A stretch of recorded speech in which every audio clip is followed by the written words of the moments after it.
co-host and we're gonna bring it, right, Connie? We're gonna bring it.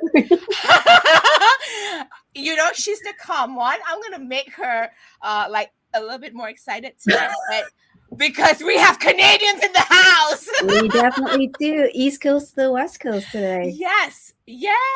And folks, tonight we're going to talk about everything is solvable. And Connie has been backstage a little bit with our guests, and I'm really excited to hear. This is going to be a great story, great journey. So if any one of you out there love math, education, and you think things are solvable, right, Connie? Yeah. Well, you just need to tune in. All right, we'll see you in a bit when we come back after our intro, everybody.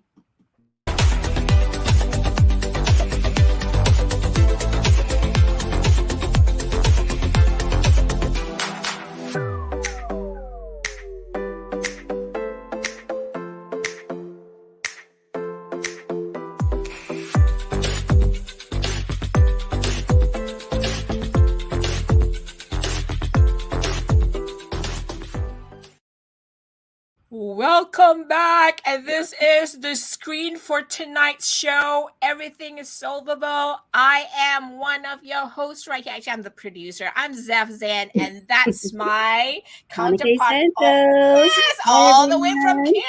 Whoop, whoop. Hey, everybody, if you're here, say hello so that we can say hello to you right back, right in the comments, wherever you're catching this broadcast. Let us know where you're tuning in from so we can do a proper shout out. In case you're new to the show is a fireside story, chat where we inspire to ignite victories, and our guests will do that tonight, right, Connie? And Absolutely. What are you looking forward to tonight, Connie? I'm looking forward to understand, like, how do you love math? Because for me, I have challenges, and I do definitely need a calculator most days. But definitely loving and wanting to hear more about the stories of how Kohila will basically share her experience and how she got to where she is and how she's inspiring other teachers that potentially are leaving to stay. Yes. I thought that was so interesting. So I'm super excited to welcome our special guest tonight. I'm in the East Coast of Canada. Our friend that's joining us is from the West Coast in Vancouver, and her name is Kohila Sivas. She is a math and learning success coach, #1 bestseller author, master NLP practitioner, certified Holobody coach by the Mindvalley, and certified hypnotherapist. Wow, she's amazing. She is also the co-host of a TV show of Roku TV at the e360tv.com, and Every Child Can Learn. There's just so much about this fearless entrepreneur. She's also a parent, lifelong fighter, and a learner. My goodness, I'm running out of breath just to all of these things. But you know what? She has 10 special slides that she's going to come in and share more. So I'm going to leave the rest for her to kind of really unfold her journey and her experience. And then let's start. Zeph, can we start? Yay! Let's welcome Kohila to the show, to Solve Victory Live. We're so happy that you're here and you say yes to the show.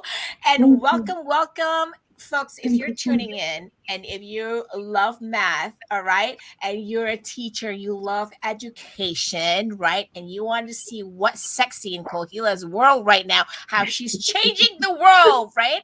So we're going to get her started because, like Connie said, she actually has 10 images. In case you don't know about the show, people, we have our guests. We stretch our guests. We say, hey, bring 10 pictures that will tell your story. And then you have 1 minute to tell each of the story of the slides. And they go like, what? All right, everybody, we're going to get her started. If you're tuning in, if you have any questions, drop those questions in the comments so that we can engage with you later. And we're going to get Kohila started right here. And here she goes. Thank you so much for having me here. So I left Sri Lanka when I was 6 years old, and I said goodbye to my grandparents, and I didn't even know that that was the last time I will ever see them because we were running away from a war. I came to Canada at the age of 6, and I tried to mute myself, and the culture shock and the new language, new country, and there was some racism at that time too. So I'm not sure, does the picture have to change, Connie? Is that okay? Just keep going. I can't hear you, sorry. So Of course, I didn't turn on my mic, duh. So the you have a timer there. The timer will just help you count down the 60 seconds, for and each it'll slide. change by Okay, I itself. got it. Yep. I'm so sorry. Yes. Okay, sorry That's guys. okay. Okay, I get Folks, more time give to say her a my. thumbs up. Okay, so that was the last time I saw my grandparents, and it was very hard. So I came to Canada. It was a new country, new culture, and new language, and a new school. And then I was a very shy girl. I did not feel like I fit in. And with racism, what I decided to do to protect myself was to mute myself at that time. So that means that I did not talk to anybody during my elementary schools, and I went unnoticed because I knew how to, show others that I was listening. I became a great listener because of that, but I muted myself and I had no voice until I got to grade 7 when my ESL teacher, looked into my eyes and said, "You know what? I know you can speak. You can stand up and you can speak." And that's when I started really speaking. And by that time, I was very, fluent in English, but nobody knew except my English ESL teacher. Her name is Mrs. Mayo. And because my dad lost everything in Sri Lanka and we came to Canada as refugees, so what happened is because he lost everything, he was very sad. So he started drinking and our home was not safe. And during that time, a trusted adult also raped me. And that has, you know, made me really want to end my life. I thought nothing was solvable, everything was hard, and I just really wanted to end my life. And that's when I decided to kill myself, and I ended up in the hospital, and things were not looking great for me at that time. But during the decision, when I made the decision to end my life, I realized that how much power I had in the mind that I had. I was able to logically think through, and I was able to make a decision on ending my life. And that was a powerful moment in my life for what I had. When I survived and when I came back, I realized the power of my thoughts. I was in control, and I can take my thoughts and I can end my life, or I can take those thoughts. Now that I'm back, I was not given permission to leave the world, and I came back, and I remember how I made that decision, and I started applying towards math. In the math class, I would sit, I would, daydream. I would look at, there was one quote. This math teacher had a lot of different quotes by other popular people. One was by Albert Einstein. It said that it's not that I'm so smart, I just stay with my problems longer. So I really took that to my heart, because after surviving that, I was a different person. And I applied that with math. I sit with the problems long enough that I would figure out how it is supposed to be solved. And that's how I started hacking math and getting better at it. And I believe that that was something that I received from the universe at a time when I wasn't doing well. After that, I started doing really well in math. Math was a therapy for me. I would escape into the world of math, and nothing mattered in my life. My dad didn't matter. The person that hurt me didn't matter. I felt like if I could solve everything in math, somehow I had the confidence that I could solve other problems in life as well. So with that confidence, I did well. And I'm like, why are people not teaching math the way I figured it out? I want to share with students. I want to become a teacher, and I want to share with this with others. So I went into the school system and quickly realized that the system is broken and I was part of a failing system. So I tried tutoring, and that didn't work either, because a lot of my students treated me as I was their homework helper and I was a homework machine, which is not what I wanted to do. I wanted to share the powerful things that I discovered and how that helped me to create a positive thinking pattern in myself. And I could not share that in the system or in the tutoring business I had. So I was defeated. And this is the letter my son wrote one day to me when I was crying. He said, "You know what? Math codes will be our next generation thing, Mom. It's okay. You need some break. Think about it. What do you need to change, Mom?" He was so young, but this is the drawing he drew me. I still have it in my room. I look at it. He said, "Don't speak. Just show it through your actions." And what I did is I looked at what was working in my business and what wasn't working, and I reversed engineered everything, and I made discoveries about how to help the students in the best way. And that wasn't going to with math in the beginning. It was more of a mindset and giving them how to de-stress themselves before they start even learning. And that's the methodology that I started, perfecting over the 10 years now. It's called meta learning de-stress method, and that's what I use now with students all over the world. And I took my business online 10 years ago. And when I started applying this methodology, I also did a brain mapping with the neuroscientist to prove how when a child is stressed, nothing, they can learn nothing at all. Everything we say is blur. They cannot get the message to their brain or take message out of their brain. So basically we're forcing things into the child's mind when they're not ready to learn. So I get my students ready to learn, I prime them to learn, and then I deliver what they need to learn. And we build a relationship where they feel supported and loved. And that's how I started creating changes, like what Carly says in this card, where she said she found a confidence inside of her that she didn't even know she was missing. And I used math as a vehicle to get to her, but I gave her something more. She now knows that she can do anything in the world if she decides she wants to. And that's the power that I wanted to create with all my students. So I wrote a book, after being successful with what I was doing, to help other tutors and teachers. That a lot of people think tutoring is the solution when a child is struggling. I firsthand know that that's not the solution, because that creates dependency and the students are not able to learn the way they need to learn, and they become helpless and hopeless. And that's not what a teacher or a tutor needs to do for a child who's struggling. So I wrote this book as an educational piece for all the tutors out there, so that they understand what is really going on in the child's mind. So that's my first book that I was able to write and release. And after that, book was released. Because of pandemic, I saw many changes that were happening to the teachers and the parents. They were all awakened with this pandemic. So I was seeing a lot of teachers being forced to leave, or they were not feeling that school system is the place they could support their students, just like I felt 10 years ago. Now, because of the pandemic, a lot of people were feeling. So what I did is I was thinking I was going to help math tutors and math teachers in the beginning when I wrote the book, but that shifted because the universe had better idea for me than I did. So in March of this year, what I did is I quickly, changed some of the things I had for math to help any teacher, doesn't matter what they teach. If they're passionate and they're looking for a better way to serve their students in a meaningful way, I decided to offer a certification program for teachers who are leaving the profession. I said to them, stop, you don't have to leave the profession. You can still teach, you can teach better in a better environment, and you can guide the students who needs you desperately at this time.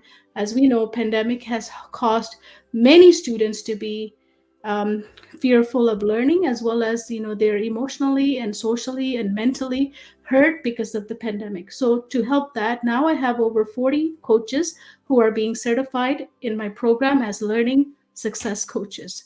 So why do I say everything is solvable? In my life, I started off as someone who could not solve anything, including my personal life problems or math problems or anything. Reading that quote by Albert Einstein gave me that if I spend enough time with the problem, I can figure out stuff. And that's what I did to figure things out. Now I did that with, education. And I really want every child to have a learning success coach by their side so that they can learn the way they learn. No child should be made to fit into a mold, which is what our school system does. So that's why I think I'm on the I'm on a mission to create fearless learners. So that's my story. Whoop, whoop. I'm getting I'm like, goosebumps here. That's amazing, a story. And I think your journey from what started in escaping war to your suicide to like your moment of discovering that I can solve things, and you were focused enough to do that. Wow, you're truly an inspiration. So thank you so much for sharing that story.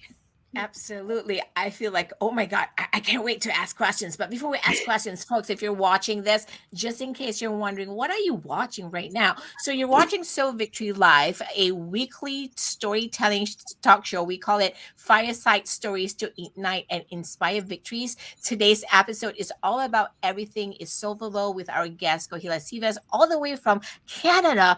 And you know what? We're going to take a quick break and we'll come back. We'll start to have this conversation. So if you have any questions for Kohila, just listening to her story, drop them in the comments so we can put it up on screen. We'll be right back. So Victory Live is all about sharing stories to ignite and inspire victories. We are here on Wednesdays, and our first, third, and fifth Wednesdays, we go live at 11 a.m. New York time, and second and fourth Wednesdays at 9 p.m. New York time. And you can get all this information at sovictory.com/talk show. Now, after the live broadcast, you're invited to join us in a post-show meet and greet where you can engage and have more intimate conversations with our cast members and guests. You can go to live.sovictory.com and join us in our studio lounge for the meet and greet. We'll see you then. All right, now we're excited, folks. We're gonna start asking Kohila questions. I'm gonna let Connie start us off. I'm still. She's like, we don't want to start. After that story, but I think I would love to ask, like, as a parent as well, what advice would you have, or what things do you think we should notice in our child to say, hey, you know what, it's not about. So you mentioned the education system is broken. It's we're trying to not put our children into this mold because everyone thinks and process things differently. What's your advice to a parent like me to help my children kind of rethink the way that they should solve problems? Yeah, it's about reimagining it, right? Like we were supposed to, this is a system that started in the industrial revolution, right? We were producing workers, which meant we needed to be in a mold. But our children have changed, things have changed, our world have changed. And since pandemic and before pandemic too, kids ask, why am I learning this? If I can't tell to a child, why am I learning this? There is no way that they're going to take the information. You can't push stuff into people, right? As a coach, I pull things out of my students that comes from their interest, their what they want to learn. So as a parent, you have to really honor your children. It's no longer how we learn. My dad said, go to school, study, come back home, study. If you don't study, what are you doing? What's wrong with you? Yeah, I can relate to that. Like, I used to ask, that same question, like, what am I studying this for? Have you had that, Connie? Like, I'll be asking that question, and my mom says, just go and study it, Study. Yeah. That's not our new generation of kids, right? They have everything on their phone. They can look up how heart works, how their lungs works, how the universe works. They don't need somebody to sit in a classroom and hold them hostage to teach them that. So they need to really see a purpose. So we need to reimagine that, and then and give what the students are looking for, and that's really important. And relationship is number one before learning. In my methodology. Yeah, I love what you just said there. Relationship is number one. And I find sometimes with the school system right now, our children are in classes that are larger than normal. So having teachers have the ability to actually build a relationship, because I truly believe that some of the teachers are fantastic that are out there. They want to build that relationship. But how does one teacher manage 30 students in one class? Like, that undivided attention is not available. So I guess my other question for you is, for the teachers that are out there, and you mentioned this with the pandemic, everything has changed. How do you encourage teachers to stay or pivot in terms of following your methodology to be that success coach, learning coach? What's your thoughts? So this is my vision, right? For teachers, I mean, every school to have a learning success coach, or teachers to be as learning success coach, which the premises starts from relationship building, not subject building, but relationship building. And that's the biggest thing I discovered during my tutoring business, and all the thing is that I was trying to push math because I was so excited that I had math. I learned in a way that I'm going to give it to them and they're going to learn and excel, and they rejected that too. Then I realized that it was the relationship. When I built it, like, a lot of my students tell me that I want to do it for you, Kohila. And I never say this to them, like, do it for me. From the Mhm. relationship I give them, they tell me that I want to do really well because you believe in me. And it comes from that teacher who believed in me and looked in my eyes and said, you can speak. I know you can speak. Oh wow, that was, I think, the most powerful that you, like, the sentence that you actually shared was like, you can speak, because I think there are many students out there. If you folks out there have experienced this, because I know I've seen it in my class too, because like there are students who just mute themselves because they feel intimidated, they don't feel comfortable because they don't have that relationship. It's funny that you actually are focusing on the word relationship, because it's giving me some Zeph goosies and so goosies, because I really am having goosies, the hair is standing on ends, because we're in this generation where kids are so into relationship. Like, they look up to somebody, they want to have a connection. It doesn't matter which industry, which space we're in. That is so important, whether you're in marketing or you're in education, whether you're in corporate, in HR. Everything comes down to building that connection and relationship. I'm just having goosies, and that's why we're here, people. We're building connections and relationships. Yeah. I'm just nodding my head and going like, She absolutely. knows that because she's working on that too, and she's got great. Oh my god! But how do you see that really helping, the students and also the tutors in just investing with the connection and relationships, Kohila? How do I do that, or how do I Like, see it? how, what kind of results are you seeing? Because we, like, tutors, teachers are taking the time to build that connection and relationship with the students, because it's Yeah. not about math at the end of the day, because somebody's going to be need to be comfortable. I know, I don't know about you, Connie and Quila. When I was little, I didn't want to ask my math teacher because I felt intimidated, because somebody's going to say like, oh, you don't know this, and I'm thinking like, should I? So it's Mhm. very intimidating. Yes, yes. As tutors, you're when you call yourself a tutor, you're not going to be able to build relationship because it comes from, very limited time. You have a limited time Mm, to explain to the child what is happening immediately. So you can only put a band-aid solution on, right? yep. There's not going to be relationship building. And same for teachers. With 30 kids, they're not going to build relationship. That's why I left both of them, because I couldn't see how I could manage within that framework. It wasn't possible. So I created an environment as a learning success coach where I am able to focus on that. And when I focus on that, everything else starts working, and including learning math. They open up, they ask questions, they want to learn. They're like, let's do this math problem. I can do this. And I'm like, okay, that's easy. Before I was like pushing into them, learn it, learn it, learn it, right? As a tutor, I mean, Exactly. it's a whole different ball game. So I love playing, getting their mind ready, their self ready, right? And then you just focus on math after it works. But in tutoring and teaching, it cannot be done. I tried. I burned myself Wow. out trying it because Mm. I was one Wow. looking for that. Then that's how I landed on my methodology, and what I have now is because looking for it, searching. Yeah. So would you say your methodology with what's common out there, what would you say that separates or makes your method unique to compared to what's already out there? Yes, it's very unique because I'm very into the brain, how the brain works, and how we talk to ourselves. You remember I told you the day that I tried to commit suicide, I had a big conversation about it, and that was to have a conversation to do something destructive, to end my life, right? But what about if I Mhm. take that same conversation to do something really good for it? And that's kind of what I learned through that step, is that going through that event taught me that I was in control of both of them. And that's what I say to my students through my methodology and how we train their brain, is to unlearn some of the languages they have, relearn something, and even learn. So we do both, all of those three things, right? Unlearn, relearn, and learn. And when they go through that process, they end up actually talking to themselves better. They have better language for them, because we treat ourselves with what our experience is, right? Like I was treating myself during that time pretty badly because of my life experience. I had my stories, and I validate my story.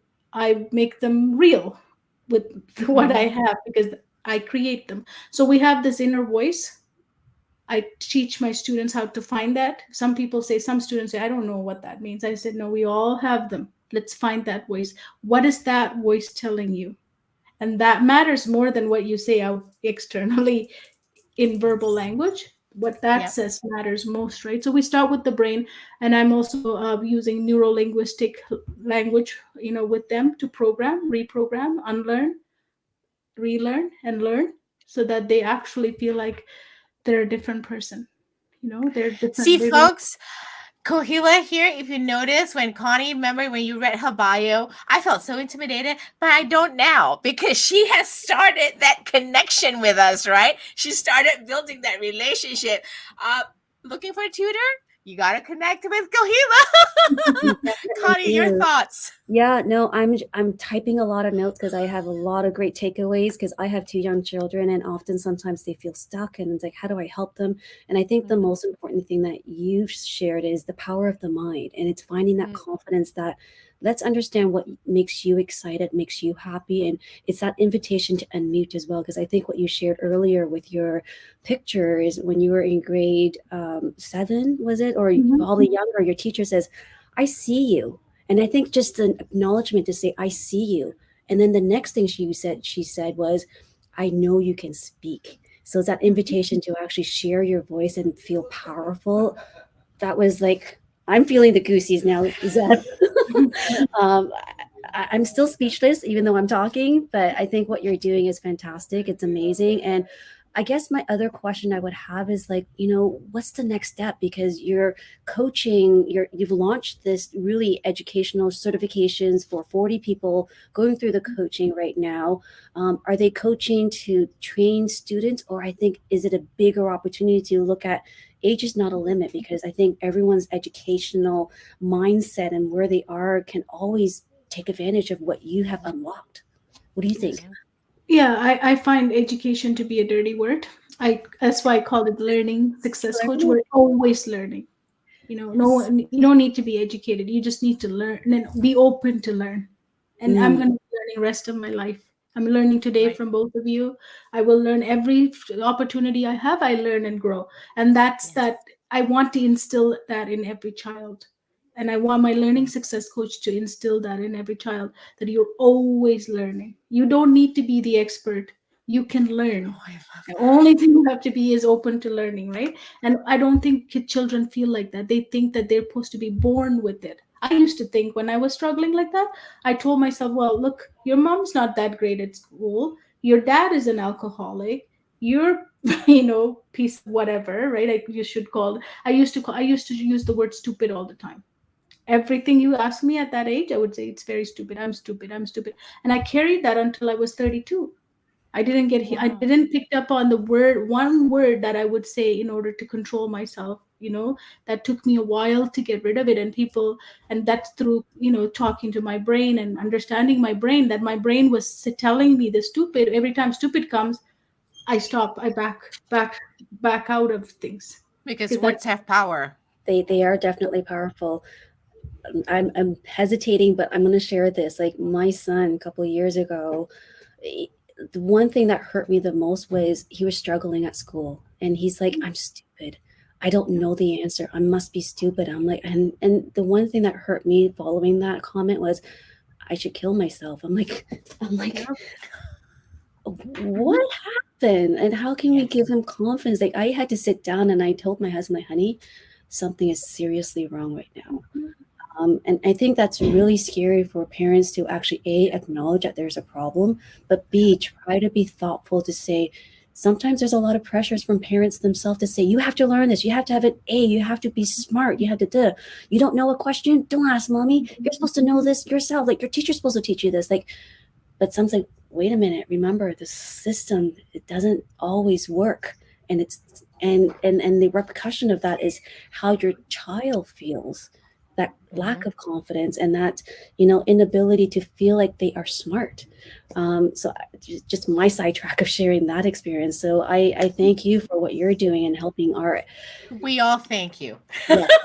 We all thank you. And all the people out there, we all thank you. You know, somebody has to step up, and you did. And Yeah. your story is just inspiring many of us here and out there. And I hope for all of you folks out there who are tuning in today, in case you're watching this on replay, make sure you replay and then, you know, come join us in the post show if you can. So I'm putting this up. We're going to go right after this broadcast, after we're done with this live broadcast. The cameras, when they go off, does not mean that we're done. We have about half an hour for kind of networking. Come join us at live.sowvictory.com. Look for episode 18. And folks, here's what I want to tell you. When we actually asked you, Kohila, like, you know, what would be a fun fact content that we could share with our audience? And you wrote, I love reading math textbook and solving math problem because it's like therapy for you. And I'm just thinking, whoa, I'll get a headache if I did math, you know?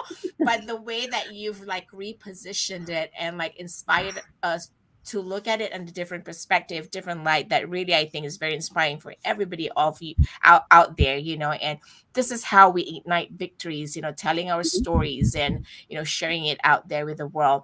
We, you know, when we have fun, we're always, you know, like running short of time. But I just want to say thank you so much, you know, for saying yes and coming on the show, sharing your story, inspiring others to do what you're doing. You know, they may not do exactly what you do, but they go like, that fire is ignited. Connie, any last words? I feel speechless, but I think most of all, I think it's just grateful that there is a program out there to help not educators, coaches, success coaches, to really enable our students and young children to feel confident and to kind of unmute themselves. So thank you very That's much for very that. powerful.